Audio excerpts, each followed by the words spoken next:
Hey guys, welcome back. Today's topic is going to be a little bit different. Apologize up front, it's not going to be about fish. As I mentioned before, most of my background, people know me for fish, but most of my background actually was in botanical sciences and plant sciences. But in that realm, there's where I live up in northern Canada. Well, I guess Canada, we are northern, but where I live, we have some different plants than some of you guys may have. But the plant I'm going to talk about today is actually, I gave it a very definite name. I call it the horrible jerk plant. And we're going to talk about this plant, and it actually has distribution that is pretty vast. So most of you should know what this plant is. And hopefully most of you can recognize this plant. And hopefully most of you can avoid this plant. Unlike me, who constantly never avoids said plant. But we're going to have some fun with it and see where it goes. Enjoy. Here we are. I live in the country, so this is my driveway leading up to my house. And the ditches all around the property and stuff like that. Even in my pastures for my animals, there's a certain plant that has plagued me for my entire life. And this is literally a 1.5 to 2.5 feet off my driveway. And that single 3-leaf plant there, you can see it's absolutely everywhere here. I really hate this plant. I call it the horrible jerk plant. It's absolutely everywhere. You're supposed to take all sorts of precautions when you're around it and working with it and stuff. Of course, I do absolutely none of those things. Hence why I catch it literally all the time. My fault. Now I grabbed some notes. And I printed off a bunch of notes. Because I want to make sure that when I give you guys facts and stuff like that, most of them come out of here. And most of the time they're pretty good. But sometimes I just like to kind of fact check a little bit. I'm not perfect. Sometimes I'm wrong too.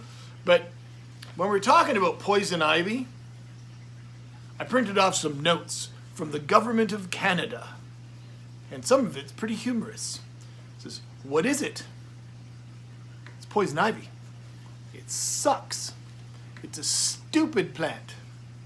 But they go into big detail of what poison ivy is. Should I be concerned? Yes, you should be very concerned. It's a horrible, horrible plant. It's all over the place here. It's all over my ditches. It's in my fields.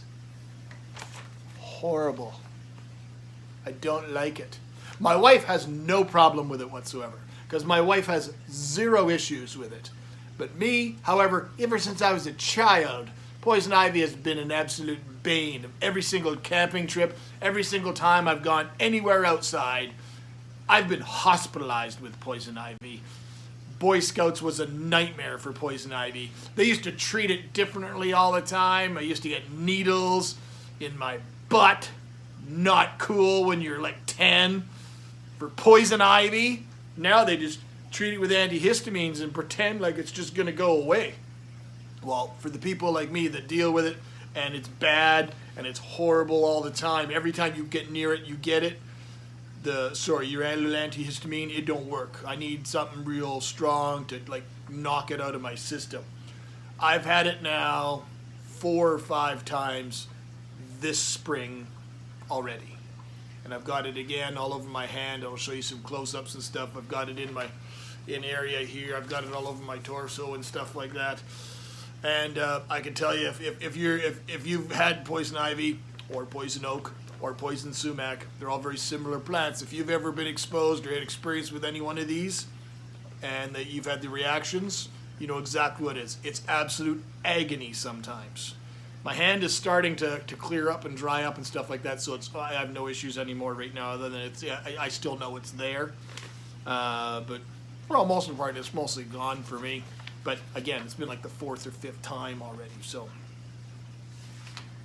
some of these notes, man, what does it look like? It looks terrible. I'll show you that too. What should I do if I get poison ivy on me? Douse yourself in gasoline. No, don't do that. Don't do that. It's a bad idea. But we'll give you some tips on what to do if you get that. How do I get rid of poison ivy? Do you know animals aren't affected by it whatsoever? Well, aren't humans animals? But Apparently, any animal, the only species that has issues with poison ivy is humans. Thank you very much for putting it all over my ditches and my fields and everything. Wonderful. Only me. Toxicodendron rydbergii, the western poison ivy, is a woody perennial vine that can grow almost anywhere, in any conditions. Sun, shade, it doesn't care. It can spread via the seeds, or it can spread via an underground network of roots. The real damaging component of this horrible jerk of a plant is the oil compound called urushiol. The same compound is found in poison oak and poison sumac, but thankfully neither of these grow in my area. This volatile oil, once on clothing, skins, pets, etc., can stay active for up to a year. A freaking year? Really? That's insane. When I was younger, I remember catching poison ivy pretty much every year. I've had it so bad at times where I've been hospitalized. The oozing rash has destroyed bed sheets.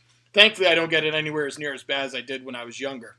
Every single part of this plant is toxic, from the shiny leaves to the roots. This is usually why I get it. I usually get it early spring by transplanting trees out of the ditch. And you wouldn't even think the frost has barely left the ground, and here this thing's already ready, waiting for its next victim. Eradicating this plant poses a lot of challenges. Some livestock, such as goats, will consume it, but if I let my goats out, they're just going to be gone. But burning it, really dangerous. Burning it can be life-threatening. The oil can become airborne, and if inhaled, fatal, and same as if it's consumed. So don't do what I do. Take precautions with working. Can't imagine why you'd want to work with it. Or even if you're just near poison ivy. Wear protective clothing or face the consequences. This is Jedi. Jedi is my big, massive, 130-pound tank of a dog. And as I told you, animals can carry the sap or the oil from poison ivy. And I roll around with this girl in the grass all the time. She's my beast. She's my tank. And she's awesome.